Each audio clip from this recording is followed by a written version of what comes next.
Good morning to all of you. बच्चों, मैं Neha Shrivastava, government Jubilee inter college Gorakhpur से।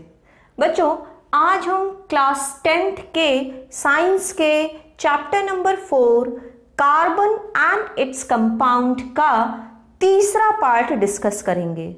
बच्चों, इसके दूसरे वीडियो में आपको कार्बन और दूसरे एलिमेंट्स किस तरह से कोवेलेंट बॉन्ड बनाते हैं और कैसे वो इलेक्ट्रॉन की शेयरिंग करते हैं, इसके बारे में बताया गया था। आज के इस वीडियो में हम पढ़ेंगे कोवेलेंट कंपाउंड्स की फिजिकल प्रॉपर्टीज और कार्बन के एलोट्रॉप्स के बारे में।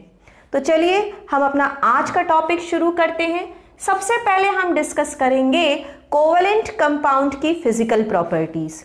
बच्चों, कोवेलेंट कंपाउंड्स की फिजिकल प्रॉपर्टीज को समझने के लिए हम कोवेलेंट कंपाउंड्स का कंपैरिजन करेंगे आयनिक कंपाउंड या इलेक्ट्रोवेलेंट कंपाउंड्स के साथ में। बच्चों, इलेक्ट्रोवेलेंट कंपाउंड्स के बारे में आप पिछले चैप्टर्स में पढ़ चुके हैं।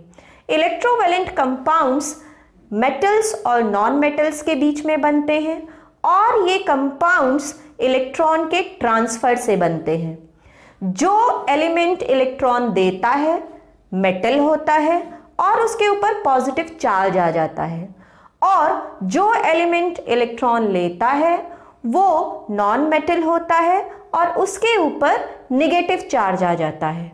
और पॉजिटिव और नेगेटिव चार्ज के बीच में बहुत ही strong electrostatic force of attraction काम करता है।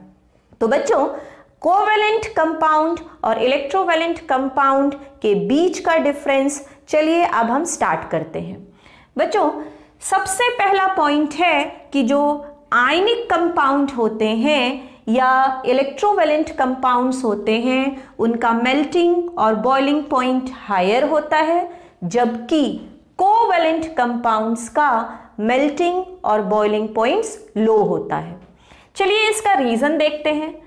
Ionic compounds are formed by transfer of electron. They contain positive and negative charges between which exist strong force of attraction. They have high melting and boiling point due to formation of ionic bond. बच्चों, अभी आपको बताया कि ionic compounds में positive और negative charges बनते हैं। Positive charge को हम कैटायन बोलते हैं और नेगेटिव चार्ज को हम एनायन बोलते हैं। पॉजिटिव और नेगेटिव चार्ज के बीच में बहुत ही स्ट्रॉन्ग अट्रैक्शन फोर्स काम करता है और इसी अट्रैक्शन फोर्स को हम कहते हैं आयनिक बॉन्ड या इलेक्ट्रोवेलेंट बॉन्ड। यही रीज़न है कि आयनिक कंपाउंड्स के मेल्टिंग और बॉइलिंग पॉइंट बहुत हायर होते हैं। अब आइए देखते हैं कि कोवेलेंट कंपाउंड के मेल्टिंग और बॉइलिंग पॉइंट लो क्यों होते हैं। Covalent compounds bonds are formed by sharing of electron pair between two atoms. Bond is called covalent bond. They have strong bond within the molecules, but intermolecular force of attraction is weak. Therefore, melting and boiling point is low. अब इतने सारे statements का मतलब क्या है? बच्चों, ये जो कोवेलेंट कंपाउंड होते हैं ये इलेक्ट्रॉन्स की शेयरिंग से बनते हैं। दो एटम्स के बीच में इलेक्ट्रॉन पेयर की शेयरिंग होती है। एज अ रिजल्ट उनके बीच में जो अट्रैक्शन फोर्स डेवलप होता है उसको हम कहते हैं कोवेलेंट बॉन्ड। लेकिन ध्यान रखिएगा कि ये जो कोवेलेंट बॉन्ड बनता है ये बॉन्ड मॉलिक्यूल के अंदर बहुत स्ट्रॉन्ग होता है, लेकिन दो मॉलिक्यूल्स के बीच में जो अट्रैक्शन फोर्स लगता है उसको हम कहते हैं इंटरमॉलिक्यूलर फोर्स ऑफ अट्रैक्शन। ये अट्रैक्शन फोर्स बहुत वीक होता है और बड़ी ही आसानी से हीट करके इस अट्रैक्शन फोर्स को तोड़ा जा सकता है। इसका एक एग्जाम्पल मान लीजिए, मैंने एक कोवेलेंट कंपाउंड लिया इथाइल अल्कोहल C2H5OH। ये जो मॉलिक्यूल है इसके बीच में, जैसे यहां पर मैंने लिख लिया दो मॉलिक्यूल्स C2H5OH के, तो दो मॉलिक्यूल्स के बीच में जो अट्रैक्शन फोर्स लगेगा इन दोनों मॉलिक्यूल्स के बीच में जो अट्रैक्शन फोर्स लगेगा, ये अट्रैक्शन फोर्स बहुत ही वीक होता है और हीट करके बड़ी ही आसानी से तोड़ा जा सकता है। लेकिन मॉलिक्यूल के अंदर लगने वाला अट्रैक्शन फोर्स स्ट्रांग होता है। तो इंटरमॉलिक्यूलर फोर्स क्या हुआ? इंटर का मतलब बीच में, मॉलिक्यूल का मतलब मॉलिक्यूल्स के। तो मॉलिक्यूल्स के बीच में लगने वाला अट्रैक्शन फोर्स वीक होता है और यही रीजन है कि कोवेलेंट कंपाउंड्स का मेल्टिंग और बॉइलिंग पॉइंट्स कंपैरेटिवली लो होता है। चलिए अब हम दूसरी फिजिकल प्रॉपर्टीज डिस्कस करते हैं। Ionic compounds are good conductors whereas covalent compounds are poor conductors. अब ionic compounds are good conductor because they are formed by transfer of electrons. ये इलेक्ट्रॉन के ट्रांसफर से बनते हैं and in molten or solution state their ions become free, therefore they are good conductors। बच्चों ये conductor वाली property इनमें आती है फ्री आयंस की वजह से, और ये जो इलेक्ट्रोवैलेंट कंपाउंड या आयनिक कंपाउंड होते हैं ये जब मोल्टेन स्टेट में आ जाएं या ये जब सॉल्यूशन स्टेट में आते हैं तो इनके बीच में लगने वाला इलेक्ट्रोस्टैटिक फोर्स ऑफ अट्रैक्शन या अट्रैक्शन फोर्स वीक हो जाता है और इनके बीच का बॉन्ड टूट जाता है। जब बीच का बॉन्ड टूटेगा तो इनके कैटायन और एनायंस फ्री हो जाएंगे। तो इसी फ्री आयंस की वजह से they are considered to be good conductors. Whereas in case of covalent compound they are formed by sharing of electron। ये इलेक्ट्रॉन्स की शेयरिंग से बनते हैं और इनमें शेयरिंग की वजह से कोई भी चार्ज डेवलप नहीं होता है, ना ही तो इनमें पॉजिटिव चार्ज होता है ना ही इनमें नेगेटिव चार्ज होता है। तो इनके बीच में इलेक्ट्रॉन की शेयरिंग से जो बॉन्ड बनता है वो होता है covalent bond, and bonding in these compounds does not give rise to any ion। इनमें कोई भी आयन नहीं बनता है, therefore they are considered to be poor conductors। तो इस तरह से हमने आयनिक कंपाउंड और कोवेलेंट कंपाउंड की फिजिकल प्रॉपर्टीज का कंपैरिजन देखा और ये समझा कि ionic compounds have higher melting and boiling points plus they are good conductors, whereas covalent compounds have lower melting and boiling points and they are poor conductors। तो बच्चों ये थी इनकी फिजिकल प्रॉपर्टी। अब चलिए हम अपना अगला टॉपिक शुरू करते हैं और हमारा अगला टॉपिक है कार्बन के एलोट्रॉप्स। बच्चों अब हम पढ़ेंगे कार्बन के एलोट्रॉप्स के बारे में। अब एलोट्रॉप्स के बारे में पढ़ने से पहले आप ये जान लीजिए कि एलोट्रॉपी होती क्या चीज़ है।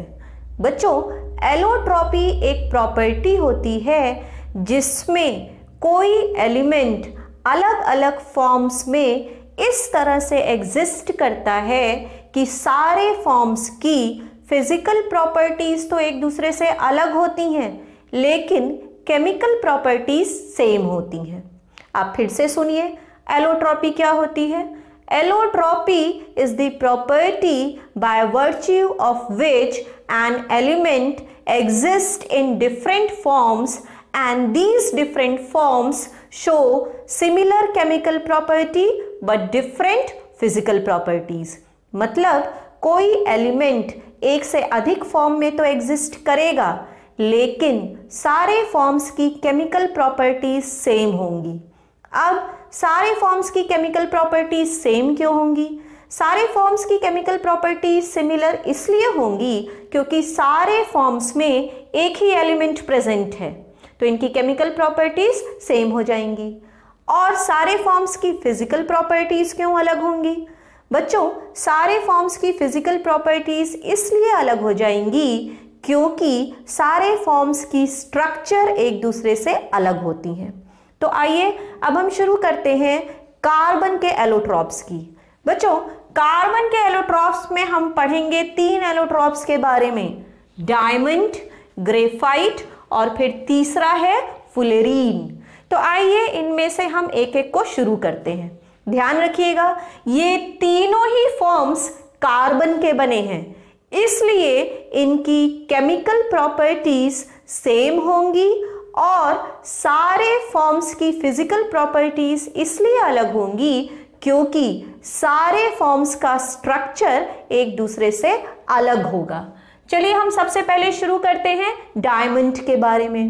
बच्चों, डायमंड के केस में आप देखिए ये डायमंड का स्ट्रक्चर है और डायमंड का हर एक कार्बन एटम 4 कार्बन एटम से जुड़ा हुआ है और चारों बॉन्ड्स कौन से बॉन्ड हैं? चारों बॉन्ड्स कोवेलेंट बॉन्ड्स हैं। तो आप देखिए each atom of carbon is bonded to 4 other carbon atoms. आप यहां पर देख सकते हैं कि हर एटम कार्बन का 4 अलग अलग कार्बन एटम से जुड़ा हुआ है। ऐसे स्ट्रक्चर को हम टेट्राहेड्रल स्ट्रक्चर कहते हैं। बच्चों, ये जो स्ट्रक्चर होता है ये रिजिड 3 डायमेंशनल स्ट्रक्चर होता है और डायमंड अब तक का नोन हार्डेस्ट सब्सटेंस है।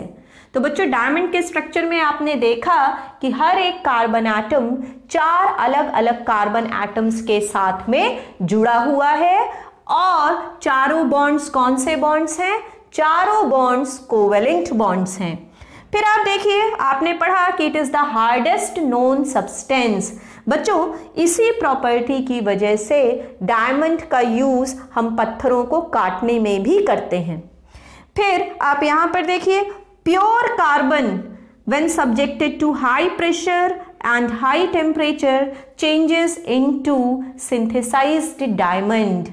तो ये जो डायमंड है इसे हम आर्टिफिशियल डायमंड कह सकते हैं या सिंथेसाइज्ड डायमंड कह सकते हैं। ये कैसे बनता है? जब हम प्योर कार्बन को हाई प्रेशर और बहुत ही अधिक टेम्परेचर पर ट्रीट करते हैं तो प्योर कार्बन बदल जाता है डायमंड में।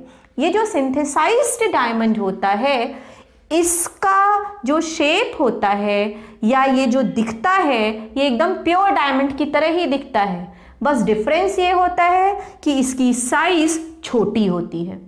तो बच्चों, इस तरह से आपने डायमंड के बारे में देखा। तो डायमंड किससे बना है? Diamond is made up of carbon in which each carbon atom is covalently bonded to 4 other carbon atoms. अब यहां पर देखिए ग्रेफाइट।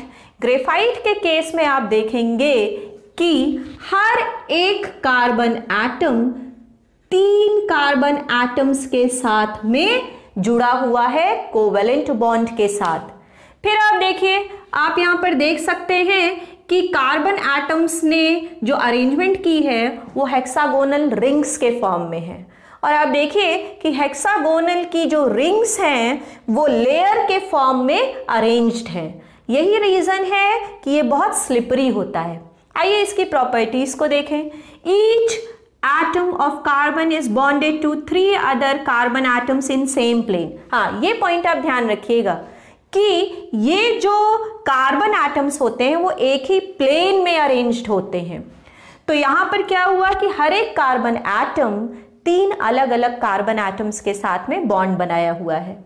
बच्चों, आपको पता है कि कार्बन के एल शेल या दूसरे शेल में 4 इलेक्ट्रॉन्स होते हैं। उसमें से 3 इलेक्ट्रॉन्स की तो बॉन्डिंग इसने कार्बन एटम के साथ में करके 3 सिंगल बॉन्ड बना लिया। अब जो चौथा बॉन्ड बचा वो कैसा होगा? अब देखिए, out of 4 bonds of carbon atom 1 is double bond. ये जो चौथा बॉन्ड होता है ये डबल बॉन्ड होता है। फिर they are formed by hexagonal arrays being placed in layers one above another. आप देख सकते हैं कि ये जो हेक्सागोनल रिंग्स हैं ये लेयर्स के फॉर्म में एक दूसरे के ऊपर में अरेंज्ड हैं और यही रीजन होता है कि बहुत स्मूथ और स्लिपरी होता है। इसी वजह से इसका यूज हम पेंसिल के लेड में भी करते हैं। तो अब देखिए, it is good conductor. Graphite जो है बहुत ही अच्छा कंडक्टर भी माना जाता है। तो बच्चों, इस तरह से आपने ग्रेफाइट की प्रॉपर्टीज को देखा और उसमें ये समझा कि ग्रेफाइट भी कार्बन का ही बना होता है जैसे कि डायमंड बना था, लेकिन आपने देखा कि इन दोनों की स्ट्रक्चर्स एक दूसरे से फर्क होती हैं।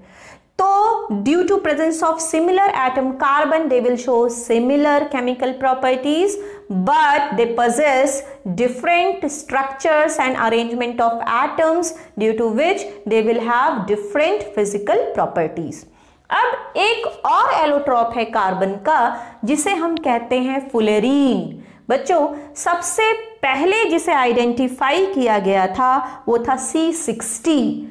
तो ये जो C60 था, C60 से मतलब कि इसमें कार्बन के 60 एटम्स थे। तो ये तो इसका एक एग्जाम्पल है। बच्चों, आप इसके स्ट्रक्चर को देखिए, आप इसके स्ट्रक्चर को देख करके आपको लगेगा कि एक फुटबॉल रखा हुआ है। तो बच्चों, ये जो फुलेरीन होता है इसका स्ट्रक्चर फुटबॉल की तरह होता है।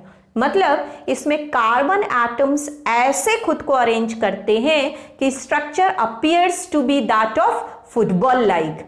तो यहां पर atoms of carbon are arranged in shape of football. Shape is like geodesic dome. बच्चों, अमेरिकन आर्किटेक्ट थे बकमिंस्टर फुलर।